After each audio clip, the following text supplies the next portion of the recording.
This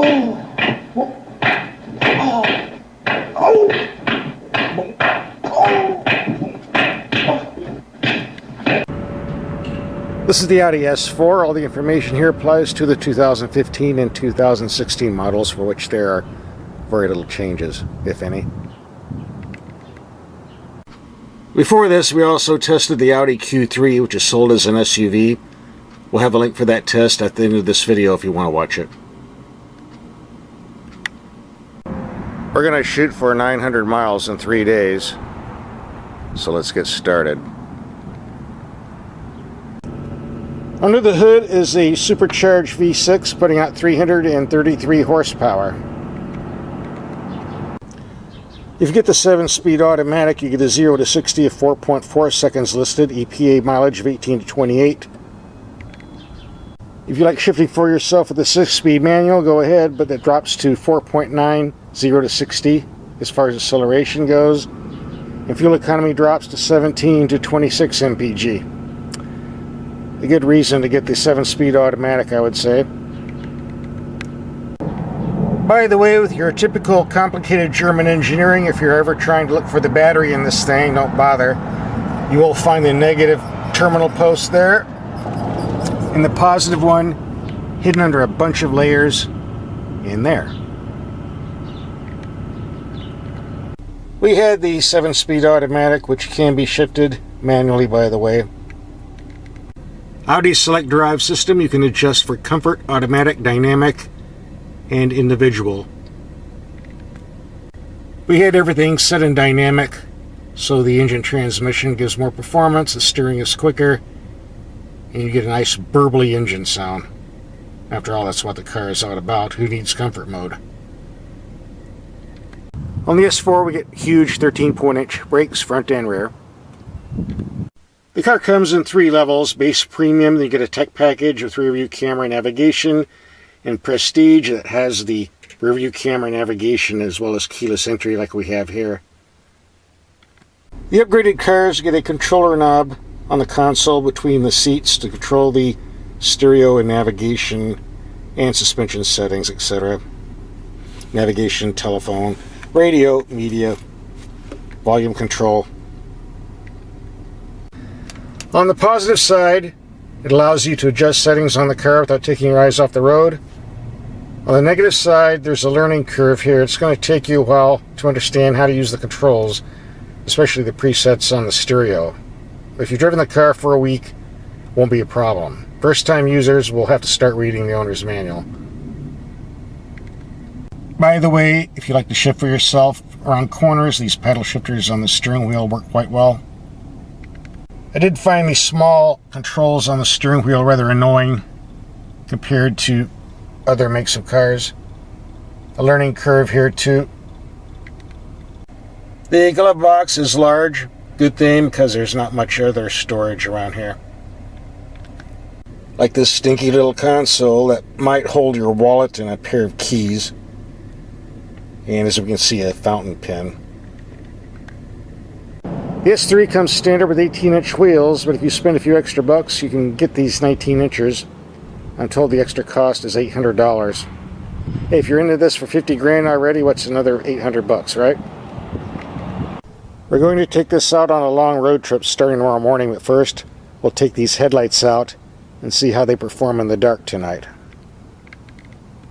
Well, I do think it's dark enough, so let's see how this light package works. Here we have the low beam setting at 100 feet. Very bright light, although there's sort of a low cutoff. High beams, brilliant. From high beams on 300 feet, the building is lit up quite well. No problems here. Low beam, it does reach out, although it cuts off around that distance, but more than adequate for any city or back road driving. Pretty powerful headlights. Would you expect that on a German car?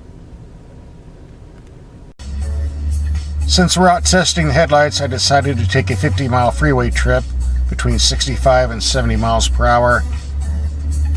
And there's our fuel consumption, 29 mpg. I think that's the best we're going to see on these trips. Not bad. It also gives us a chance to see how this interior lights up at night. This camera is not made for dark use, but the interior does light up like a Christmas tree. It looks pretty good, actually. Now you notice on back roads that have dips, the low beams disappear into the pavement around, 50 feet ahead. Problem solved with the brights. So if you're driving on back roads, you might need to be using your brights more often than you think. Not a big deal.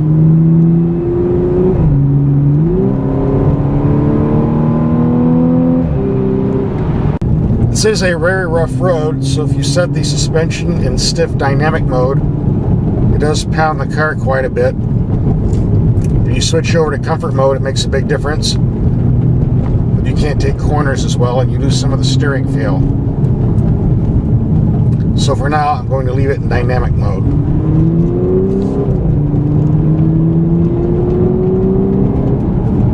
Because this is way too much fun.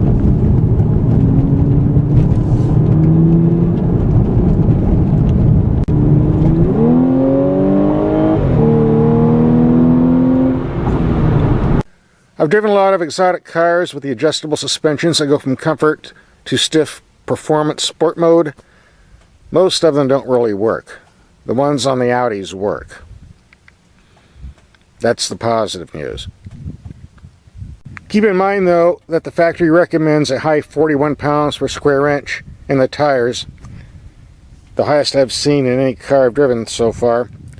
So even in the comfort mode you might experience a lot of tire noise on rough pavement. But overall, the package does work. And number 3, this isn't the place to be out in the dark. The bats and the rattlesnakes are coming out. I've already seen a couple, as well as some skunks. So I think our night driving is done.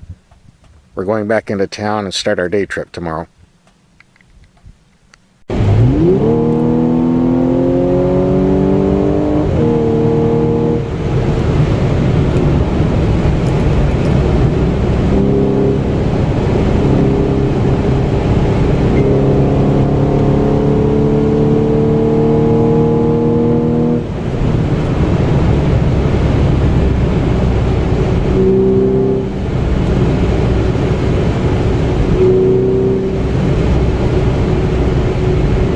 Open it up. There we go.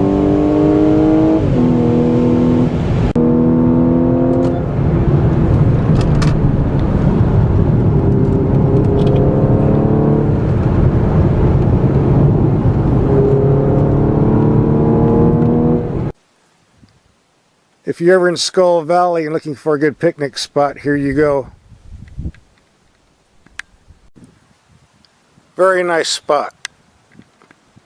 And I doubt the Mormon church will have me arrested for trespassing. It says visitors welcome.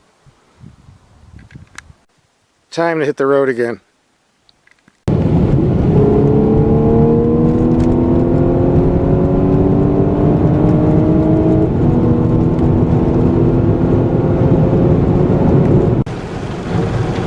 White cars have a tendency to get a bit dirty sometimes.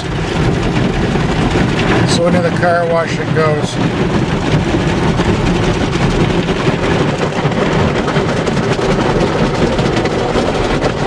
I feel like I'm being swallowed by an octopus.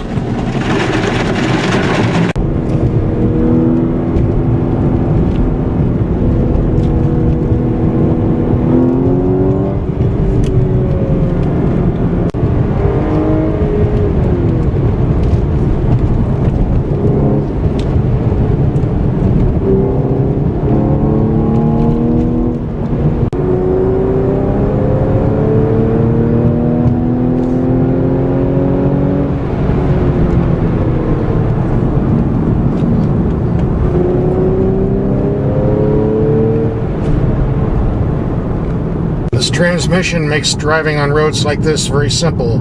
Take the paddle shifters, lock it in third gear, leave it, and go. Go, go.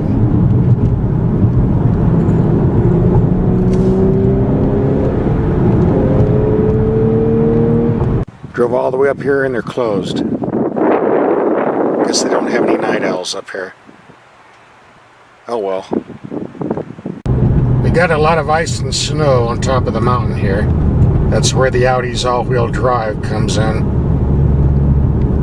The traction certainly comes in handy. We're coming to the end of our 3-day 900-mile road test. Let me show you the best feature of the car and what I might consider the worst feature of the car. Let's get the worst out of the way. The rocker panels underneath are way too wide. Every time you get out of the vehicle, your pants rub on the bodywork, which really wouldn't be an issue if we didn't have this. The ever infamous dirt shelf collects mud, dirt, anything that you don't want on your pants, which gets on your pants because that's what it rubs on when you get out of the vehicle. This seems to be a common design feature in not only in Audis, but German cars in general, Volkswagen, BMW, Mercedes. Supposedly it helps aerodynamics. I don't think it does. It just gets your pants dirty. Better keep it clean. To me, the best feature of this vehicle is the 7-speed automatic transmission. When set in the dynamic sport mode, the shifting is absolutely perfect. If you shift manually, you're not going to do any better. The computer's too smart for you. No problems at all with this gearbox. And for those who prefer to shift for themselves anyway, we get paddle shifters on the steering wheel where they belong, not on the steering column where they don't belong. The whole point of paddle shifters is the ability to shift manually without taking your hands off the steering wheel, which is very important when taking corners. Therefore, it's important to have the shifters on the steering wheel where they can be reached all the time, not on the steering column where they can be reached part of the time. You're taking a tight corner and your steering wheel is in this position. Paddle shifters on the steering wheel are easy to reach. Steering column, not going to happen. I know I'll get some emails telling me, yeah, well, Ferrari, Lamborghini, Maserati stick it on the steering column. Well, BMW, Mercedes, and Audi put it on the steering wheel, and the Germans got it right, the Italians got it wrong. And that's my story, and I'm sticking to it. Aside from the wide rocker panels, there's nothing negative I can say about this vehicle. It's quick, economical, great handling, good styling, comfortable to drive. What's to complain about? Oh yeah, the price. The BMW 3 Series has always been my favorite European sedan, but as Beamers keep getting softer and more feminine, and the Audis keep getting better and more masculine, this is starting to become my favorite sedan. Especially if it has an S in front of the 4. Here's a link for the Audi Q3 that we tested previously.